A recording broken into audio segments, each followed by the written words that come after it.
Baik, Assalamualaikum warahmatullahi wabarakatuh. Assalamualaikum warahmatullahi wabarakatuh. Pertama-tama saya mengucapkan terima kasih kepada Dina yang mau menyempatkan waktunya untuk membantu saya dalam memenuhi tugas nih sebenarnya buat tugas mengajar bahasa Indonesia kepada penutur asing, ya kan. Sebelumnya saya mau tanya Dina, uh, Hmm. Dina sudah berapa lama menggunakan bahasa Indonesia? Iya, kenapa? Kenapa? Berapa lama? Berapa lama Dina menggunakan bahasa Indonesia? Eh, dari semester 1. Semester 1, berarti 2 tahun lalu ya? Semester 1 setahun. Iya ya. 2 tahun lalu benar kan? Dinas juga sekelas sama Huda bukan? Di Thailand. Iya, Enggak, beda. beda. Tapi kalau di Indonesia satu perguruan, satu Ah, universitas. ya, satu Indonesia. Oke. Baik, Assalamualaikum warahmatullahi wabarakatuh. Waalaikumsalam warahmatullahi taala wabarakatuh. Sebelumnya saya mengucapkan terima kasih kepada Huda karena telah menyempatkan waktunya setelah berhari-hari gitu kan menentukan jadwal yang tepat kapan gitu. Saya mengucapkan terima kasih. Mungkin Ya, sebelumnya sama-sama, Bang. kita memperkenalkan diri dulu ya. Perkenalkan, nama lengkap saya Davarifki Mardika. Saya lahir di Tangerang, Indonesia. Mungkin Huda bisa memperkenalkan namanya juga. Iya, saya Huda dari Thailand Selatan. Sebelumnya saya mau tanya, Huda sudah berapa lama menggunakan bahasa Indonesia atau belajar bahasa Indonesia? 2 tahun. Alasan Huda belajar bahasa Indonesia itu apa? Jurusan kan? Alasan Huda menggunakan bahasa Indonesia karena apa? Gimana? Kan Gimana? Huda kan menggunakan bahasa Indonesia. Nah, awal mulanya Huda menggunakan bahasa Indonesia itu seperti apa? Karena apa? Mulai bahasa Indonesia. Iya. Karena apa? Betul. Karena apa ya? Karena suka bahasa Indonesia gitu. Iya. Iya kan, udah di Indonesia, study Indonesia harus dia ngomong bahasa Indonesia gitu kan? Oke, berarti Huda datang ke Indonesia dan belajar bahasa Indonesia. Iya. Enggak, benarannya ibu udah dia suka bahasa Indonesia. Oke. Iya, dia cita-citanya anaknya study di Indonesia. Ya, Iya. terus dia disuruh Hudanin study di Indonesia. Oke, kalau gitu. Study di Indonesia. Oke, kalau gitu. Mungkin kita mulai materi pertamanya. Saya akan membagikan modul yang digunakan. Baik.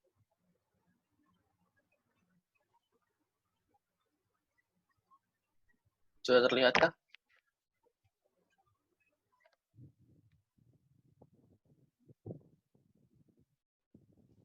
Sudah terlihat sudah? Ya. Oke, materi pertama itu kompetensinya mendengarkan dan materinya berjudul pidato. Iya. Perlu diketahui, pidato merupakan suatu kegiatan berbicara di depan umum atau berorasi agar dapat menyatakan pendapatnya atau memberikan suatu gambaran kepada suatu hal ke khalayak umum. Pidato umumnya dibawakan seseorang yang memberi orasi serta pernyataan terhadap suatu peristiwa yang penting dan harus diperbincangkan. Pidato merupakan salah satu teori perjalanan bahasa Indonesia, dan pidato pada umumnya dipakai seorang pemimpin untuk berorasi dan memimpin di depan banyak anak buahnya. Nah, sebelumnya, Huda pernah mendengarkan pidato dari siapa kira-kira? Pidato dari kakak yang study di Indonesia. Temanya tentang apa? Lupa. dia nggak baca gitu, dia ditulis pidato gitu. Oh, jadi Huda tahu dari tulisan pidato? Iya. Tapi Huda pernah mendengar pidato dari orang-orang ataupun dari televisi? Enggak. Tidak pernah. Mungkin Tidak. nanti saya akan memberikan satu contoh terkait dengan Oke. contoh pidato, dan saya juga akan membacakan contoh pidato yang ada di modul ini. Nah, kemudian metode pidato itu ada 4. Ada impromptu. Impromptu itu spontan, jadi tanpa persiapan apapun, kita menyampaikan pidatonya secara spontan atau mungkin tanpa persiapan. Jadi, kita maju ke depan, terus menyampaikan apa yang ada dalam kepala kita, disampaikan secara spontan. Nah, kemudian metode yang kedua itu adalah memoriter. Memoriter itu menghafalkan. Jadi, dia sebelum maju menghafalkan dulu apa saja yang ingin disampaikan agar terstruktur. Biasanya yang seperti ini persiapannya tuh lebih baik dan penyampaiannya bagus. Kemudian yang berikutnya itu ada metode naskah. Kalau metode naskah itu dia menyampaikan dengan cara membaca. Seperti kita lihat contoh itu Presiden Indonesia, Bapak Joko Widodo, terkadang dia menggunakan naskah untuk membantunya dalam berpidato. Nah, kemudian ada yang terakhir itu metode extemporan. Metode extemporan itu dia menuliskan beberapa poin pidato, contohnya seperti pokok-pokok pembahasan, misalkan tentang ekonomi. Nah, cuma dengan membaca ekonomi, dia menjabarkan apa saja permasalahan yang dicari dari ekonomi. Sampai di sini dapat dipahami? Iya, dikit-dikit, Pak. Oke. Nanti kalau misalkan ada yang kurang paham, silakan tanyakan saja ya. Kemudian, ciri kebahasaan pidato. Nah, yang pertama tuh cirinya menggunakan kalimat yang aktif. Menggunakan kalimat yang aktif itu seperti apa? Menggunakan kalimat yang mudah dipahami oleh pendengar, karena kan nanti banyak sekali kan, misalkan membaca pidato, banyak sekali yang akan mendengarkan. Nah, jika tidak menggunakan kalimat yang aktif, akan terjadinya kerancuan apa yang disampaikan oleh pembaca pidato tersebut. Kemudian, yang kedua itu teks pidato menggunakan kosakata yang emotif untuk mengaktifkan perasaan. Nah, jadi teks pidato itu juga bisa menggugah perasaan atau emosi dari pendengarnya. Misalkan kita pernah lihat pidato aksi dari orang-orang yang orasi di depan gedung DPR Indonesia. Nah, itu menggunakan kosakata yang membangkitkan semangat para mahasiswa. Kemudian, menggunakan kata tugas terutama untuk memberikan ajakan bagi pendengar. Nah, itu juga salah satu ciri agar pendengar itu merasa diajak oleh pembaca pidatonya. Kemudian, teks pidato dibuat dengan maaf ya, ini tipe nih. Sinonim berfungsi untuk penekanan. Lalu ada juga menggunakan kosakata dalam bidang ilmu. Nah, kosakata itu juga penting dalam pemilihan pidato agar sesuai dan tidak rancu jika diterima oleh pendengar. Lalu menyisipkan beberapa kata benda yang abstrak untuk menyatakan sesuatu agar pendengar bisa menerkannya sendiri. Jadi terkadang pembaca pidato tuh suka memberikan sebuah contohnya ilustrasi agar pendengar itu bisa mengira-ngira dan juga menebak-nebak gitu. Kemudian yang berikutnya itu berusaha memberikan informasi yang informatif dan juga padat. Terus menghindari juga penjelasan yang bertele-tele. Jadi kalau kita membaca pidato juga harus to the point. Jangan membacanya itu sampai lama gitu. Terkadang yang mendengarkan pidato pun bisa bosan dengan apa yang disampaikan. Dan yang terakhir itu memasukkan beberapa referensi, terutama pidato yang sifatnya ilmiah. Jadi sebelum kita pidato, kita harus mencari dulu informasi agar apa yang disampaikan saat di depan itu sesuai dengan apa yang terjadi. Assalamualaikum warahmatullahi wabarakatuh. Assalamualaikum warahmatullahi wabarakatuh. Pertama-tama saya mengucapkan terima kasih kepada Dina yang mau menyempatkan waktunya untuk membantu saya dalam memenuhi tugas nih, sebenarnya buat tugas mengajar bahasa Indonesia kepada penutur asing, ya kan. Sebelumnya saya mau tanya Dina, Dina sudah berapa lama menggunakan bahasa Indonesia? Iya. Kenapa? Kenapa? Berapa lama? Berapa lama Dina menggunakan bahasa Indonesia? Dari semester 1. Semester 1. Berarti 2 tahun lalu ya? Semester 1 setahun. Iya ya. 2 tahun lalu benar kan? Dina juga sekelas sama Huda bukan? Di Thailand. Iya, Enggak, beda. beda. Tapi kalau di Indonesia satu perguruan, satu universitas. Ya, satu universitas. Oke. Oke, kita mulai ya. Mungkin kita mulai materi pertama itu dari pidato. Pidato, oke. Tadi sudah saya kirimkan modulnya, mungkin bisa Dina buka juga agar Yap, mempermudah juga itunya. oke.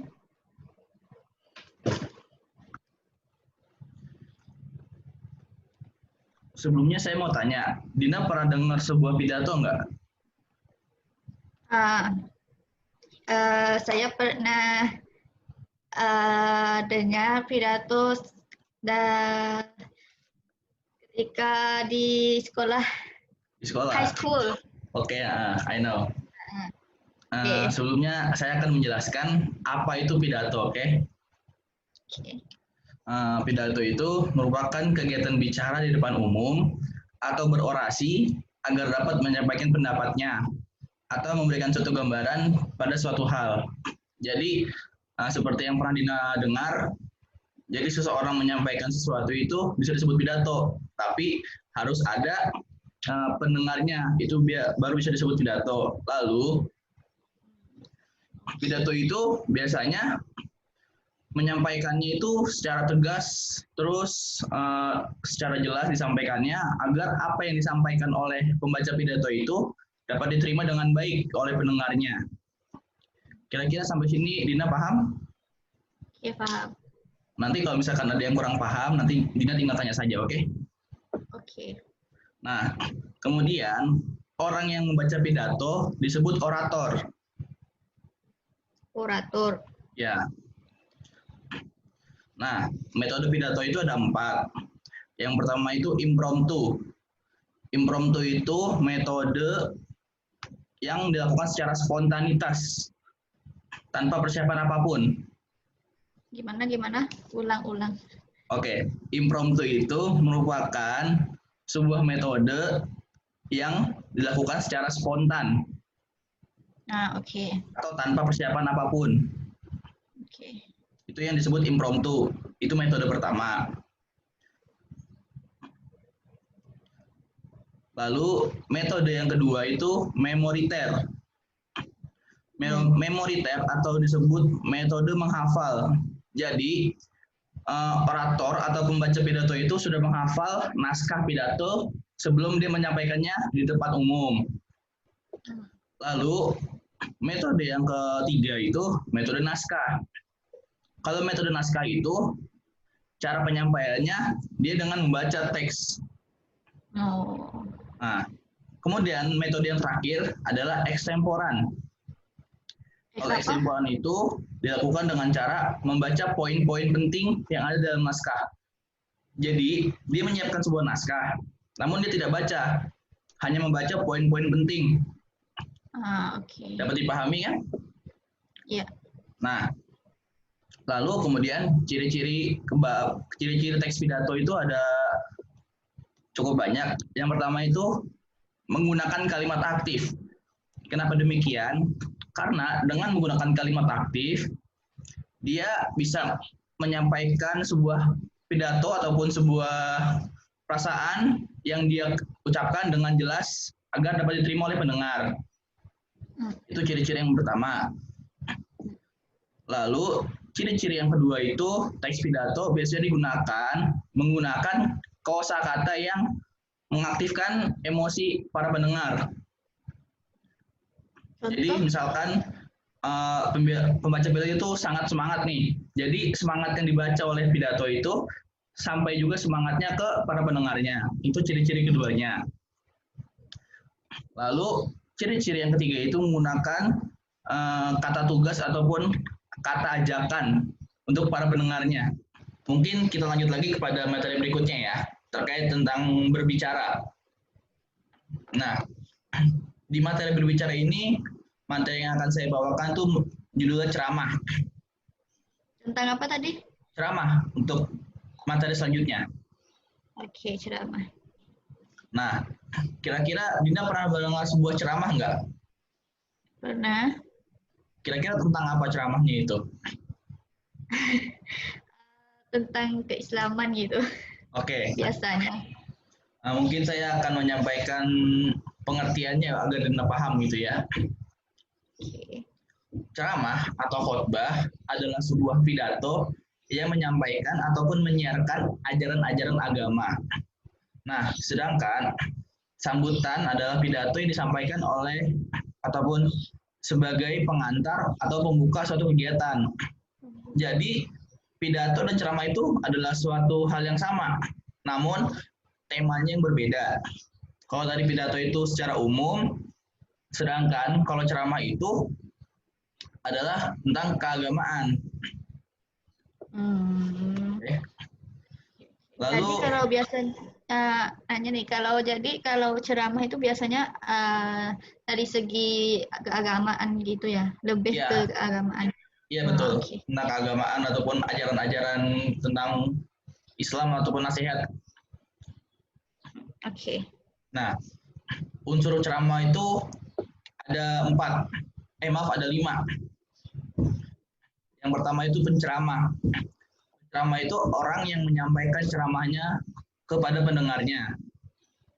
Nah, sebagai penceramah, dia harus memiliki ilmu yang cukup agar materi yang disampaikan itu bisa diterima dengan baik oleh pendengarnya. Lalu, unsur yang kedua itu adalah pendengar. Jadi pendengar itu merupakan penerima nasihat dari penceramah. Ya, untuk pendengar itu sendiri, jumlahnya itu bebas, ada berapa aja nggak apa-apa. Nah, dan juga unsur berikutnya itu ada materi. Jadi untuk materi ceramah itu biasanya yang sering kita dengar biasanya di sosial media gitu kan, itu tentang agama, banyak sekali tentang agama, mungkin kisah para nabi.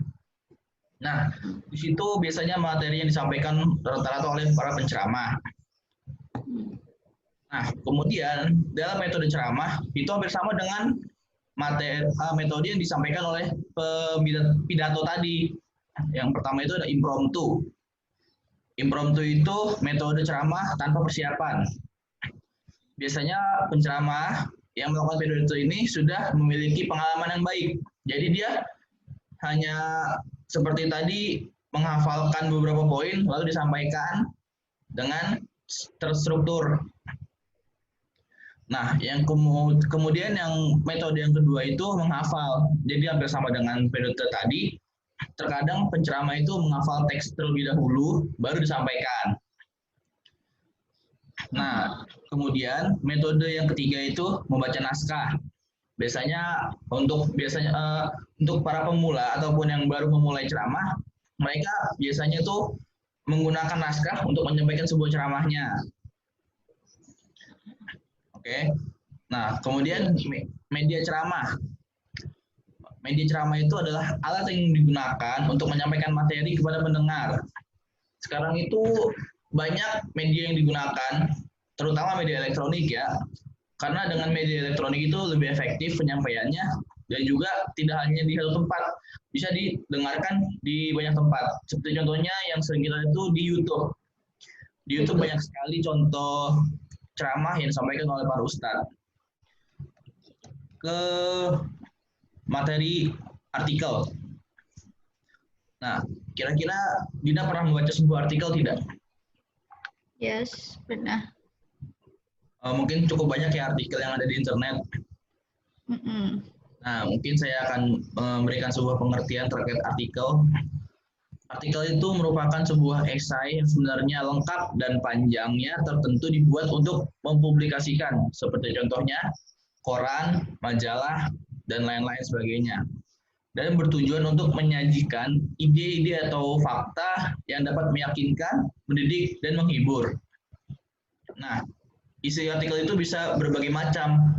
Contohnya yang sering kita baca itu tentang sejarah, petualangan, argumentasi, penelitian, atau mungkin soal pendidikan.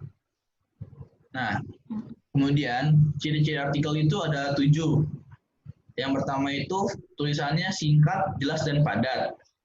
Dan pembahasannya itu lengkap dan tuntas. Kemudian, ciri yang kedua itu sumbernya memiliki fakta.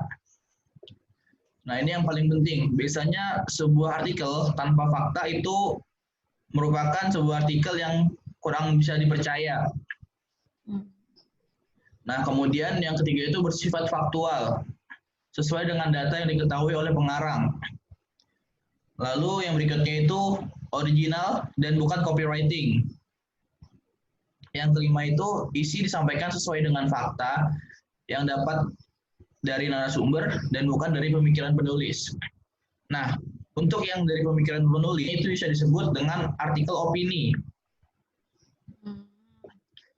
Lalu yang berikutnya itu isi berupa pemaparan biografi tokoh, kisah-kisah perjalanan, argumentasi peristiwa, lalu hal fakta lainnya. Yang terakhir itu adalah gagasan atau topik harus menyesuaikan dengan kebutuhan pembaca atau masyarakat umum. Nah, sampai ciri-ciri ini ada yang ingin Dina tanyakan?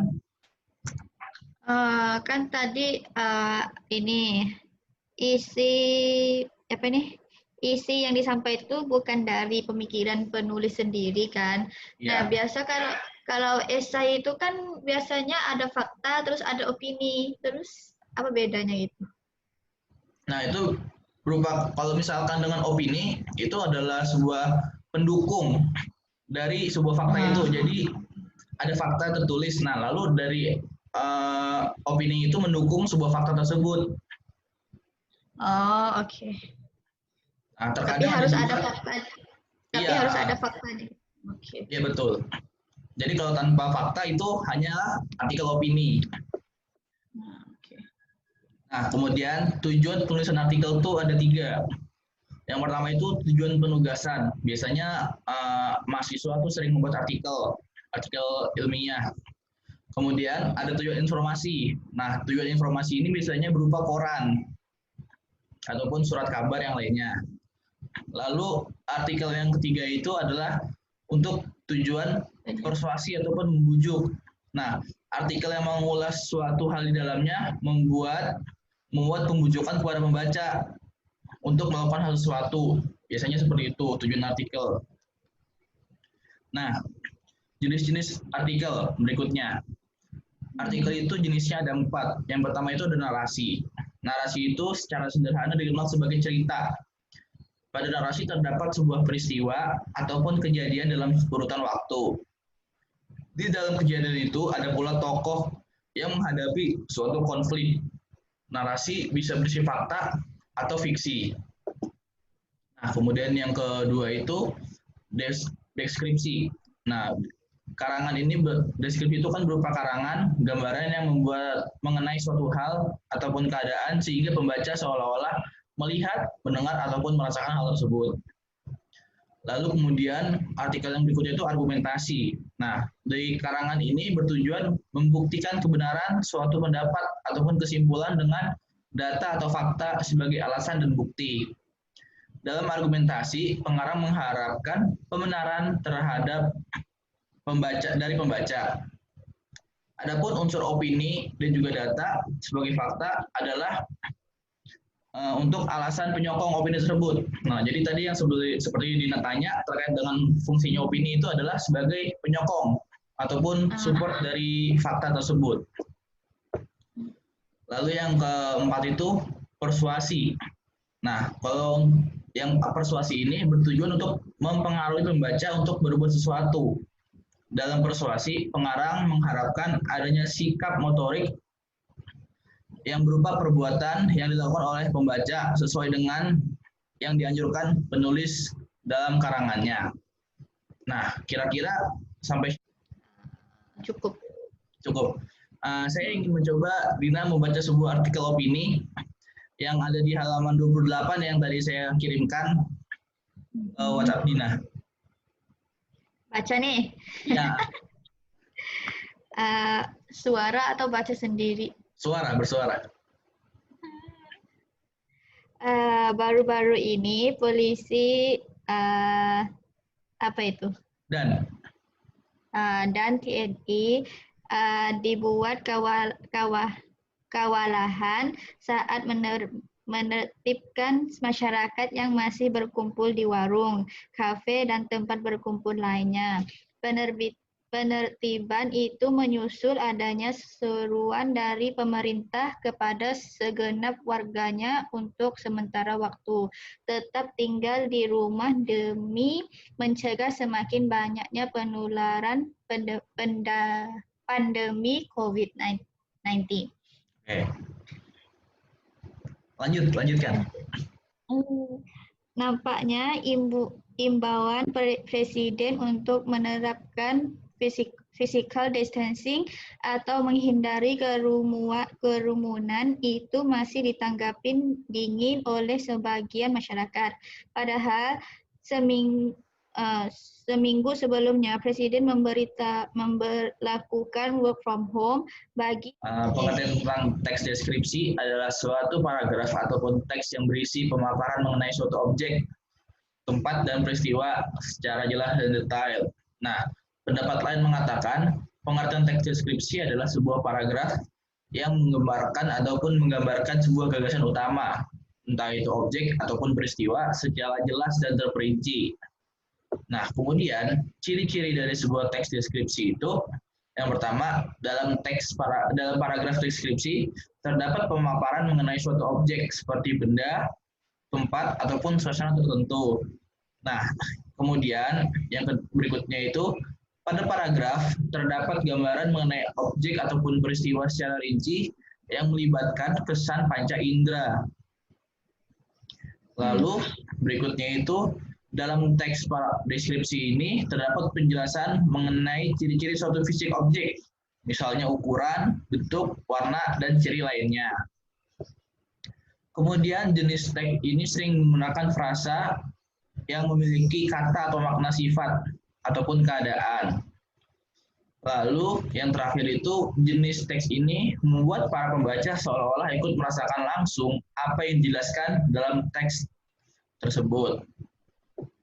Nah, kemudian dalam sebuah teks deskripsi juga memiliki struktur. Ada 4 struktur utama. Yang pertama itu identifikasi, yaitu bagian yang menentukan identifikasi objek, misalnya benda, tempat, lalu seseorang, dan sebagainya. Lalu yang kedua itu klasifikasi. Nah, dalam klasifikasi itu penyusunan teks dibuat secara sistematis untuk mengelompokkan suatu yang berdasarkan standar yang ditentukan. Kemudian deskripsi.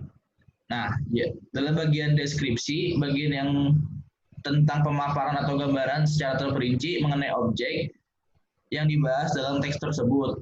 Lalu kemudian yang terakhir itu ada penutup. Bagian yang berisi kesimpulan ataupun penegasan dalam berbagai hal penting yang terdapat di dalam teks. Nah, dari teks deskripsi ini ada yang ingin ditanyakan terlebih dahulu? Belum. Cukup. Belum. Oke. Ini tentang tata bahasa. Nah, tata bahasa yang akan saya sampaikan saat ini tentang imbuhan.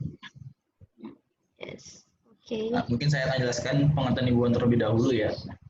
Imbuhan atau afiks adalah bunyi yang ditambahkan pada awal, akhir maupun di tengah kata atau gabungan di antara ketiga imbuhan tersebut untuk membentuk kata baru yang menghubungkan dengan kata pertama. Mungkin secara tidak sadar kita sering menggunakan kata imbuhan, seperti contohnya membaca, menulis. Nah, itu merupakan sebuah kata imbuhan. Nah, di sini tuh ada 1, 2, 3, 4 contoh kata imbuhan. Yang pertama itu ada klausa idiomatik. Nah, makna idiomatik adalah ungkapan yang menyirat makna kiasan. Dengan kata lain, bukan makna sebenarnya yang ingin diucapkan. Merokok dan akses wifi untuk game online. Kopiannya hanya senyangkit tapi ngobrolnya beberapa jam. begitulah culture set. Kultur set kami sebagai orang Timur yang tinggal di negeri dulunya bernama Nusantara. Sebelumnya era disrupsi nongkrong atau nyangkruk dalam idiom Jawa sudah menjadi budaya turun temurun. Pada era Orde Baru misalnya, generasi menilai pada zaman itu juga mempunyai kebiasaan yang sama dengan generasi milenial zaman now. Meski keberadaan kedian kopi atau warung dulunya tak menjamur seperti sekarang, budaya perkumpul atau jago gayeng memang sudah melekat dan menjadi wadah masyarakat untuk bertukar pikiran. Kopi dan rokok adalah menurutnya substansi dari nongkrong itu sendiri adalah obrolannya. Mengubah kebiasaan masyarakat yang telah mendarah daging itu bukanlah perkara mudah. Seperti ada gium, kan? Hidup tak semudah membalik telapak tangan. Meski telah diingatkan berulang kali, imbauan itu masuk ke telinga kanan dan keluar ke telinga kiri. Dianggap angin lewat. Apalagi masyarakat kita ini memiliki interaksi sosial budaya dan yang cukup dominan di bidang tipologi masyarakat di negara-negara lain. Ya udah. Oke. Apa lagi, Bang? Cukup. Bagaimana? Membaca itu Gak ngerti. Gak paham.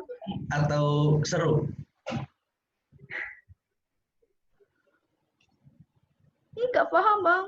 Gak paham. Apa yang tidak paham? Nah, ini kenapa tidak paham? Karena ini merupakan contoh dari artikel opini ataupun pendapat dari orang lain. Jadi itu cuma sesuai dengan apa yang dipandang dia, lalu dia tulis, nggak ada datanya.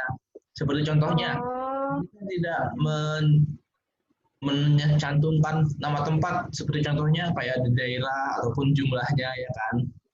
Nah, iya. makanya agak bingung karena ini merupakan sebuah artikel opini. Jadi cuma dari pendapat orang lain.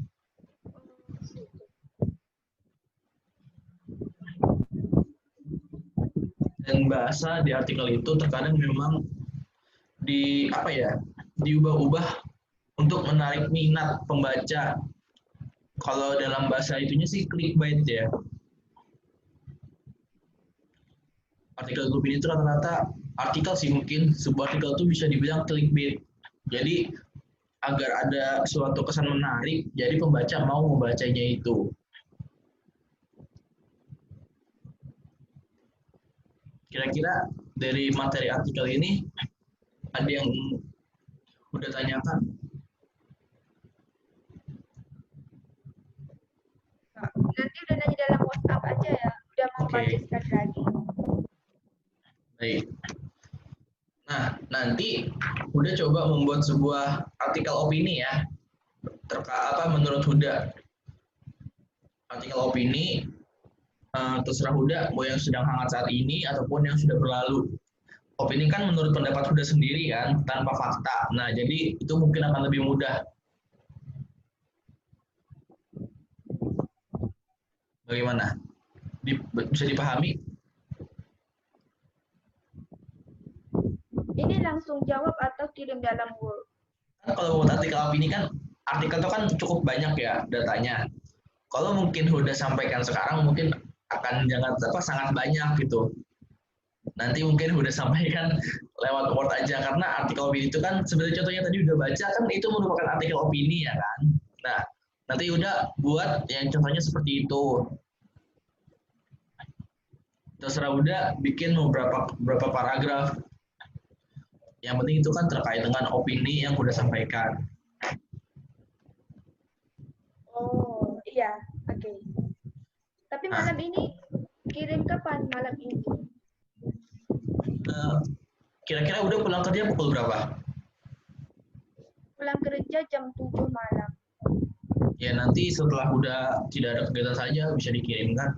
Tidak apa-apa.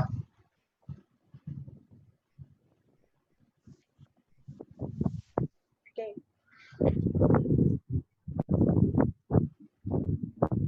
Nah, kemudian materi berikutnya itu tentang menulis, keterampilan menulis. Di sini itu materinya tentang tes deskripsi, maaf. Nah, pengertian deskripsi itu adalah suatu paragraf ataupun teks yang berisi pemaparan mengenai suatu objek yang jelas dan detail. Jadi, misalkan kalau Huda sedang melihat sebuah pemandangan, nah Huda menulis, itu merupakan sebuah deskripsi dari gambar yang Huda lihat. Nah, pendapat lain mengatakan pengertian teks deskripsi adalah suatu paragraf yang memaparkan atau menggambarkan gagasan utama objek ataupun peristiwa yang secara jelas dan terperinci. Mungkin kalau dalam pengertian cukup paham lah ya. Jadi deskripsi itu apa? Gambaran yang udah lihat, lalu teks itu berarti dituliskan. Nah, kemudian ciri-ciri teks deskripsi itu yang pertama, dalam paragraf deskripsi terdapat pemaparan mengenai suatu objek seperti benda, tempat, ataupun suasana tertentu. Itu merupakan ciri-ciri utamanya. Jadi ada objek yang udah lihat. Nah, ciri yang berikutnya, paragraf terdapat gambaran mengenai objek ataupun peristiwa secara rinci melibatkan kesan panca indera. Jadi misalkan Huda mendengarkan suatu musik yang enak, yang enak didengar. Nah, itu Huda tuliskan, itu merupakan sebuah teks deskripsi. Misalkan Huda merasakan makanan yang lezat, itu merupakan teks deskripsi juga. Lalu, kemudian di dalam teks ini terdapat penjelasan rinci mengenai ciri-ciri fisik suatu objek. Nah, jadi di ciri-ciri ketiga ini digambarkan lebih jelas lagi, misalkan rasanya itu rasa apa, pedas kah, rasa manis, asin, itu kalau misalkan makanan. Nah, misalkan fisik objek ataupun gambaran, misalkan lihat gunungnya tandus ataupun hijau, apakah ada hewan-hewan yang bisa dilihat, apakah ada sungai, itu merupakan penjelasan rincinya. Jadi lebih gambarkan lagi, bukan cuma misalkan udah lihat gunung doang, tidak. Nah, tapi kalau di teks deskripsi itu digambarkan lagi lebih jelasnya, di gunung itu ada apa aja, ada pohon, ada sungai, gitu. Nah, kemudian teks di sini itu sering menggunakan frasa atau makna kata sifat ataupun keadaan.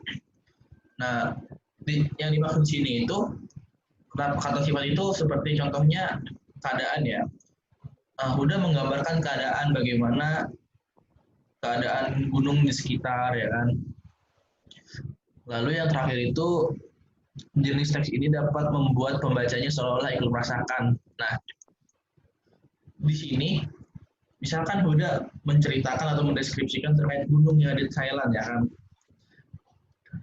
Jadi orang yang belum pernah ke Thailand tapi membaca tulisan Huda terkait dengan gunung bisa menggambarkan secara langsung nih, wah gunung di Thailand itu seperti ini. Itu merupakan contoh teks deskripsi. Jadi pembaca seolah-olah itu bisa berhayal bagaimana keadaan di Thailand. Nah, kemudian strukturnya itu ada 4. Ada identifikasi. Identifikasi itu menentukan objeknya itu apa kira-kira, entah itu benda, tempat, seseorang. Lalu diklarifikasi. Klarifikasi itu penyusunan teks yang dibuat secara sistematis untuk mengelompokkan suatu berdasarkan standar yang ditentukan. Kemudian deskripsi. Nah, di bagian deskripsi itu mulai menggambarkan secara terperinci apa yang objek yang dilihat. Nah, kemudian penutup merupakan kesimpulan dari teks yang sudah tuliskan. Nah, di sini merupakan yang saya berikan contoh itu adalah lenong. Lenong itu merupakan budaya di Indonesia. Jadi di sini saya menuliskan deskripsi teks terkait dengan budaya di Indonesia.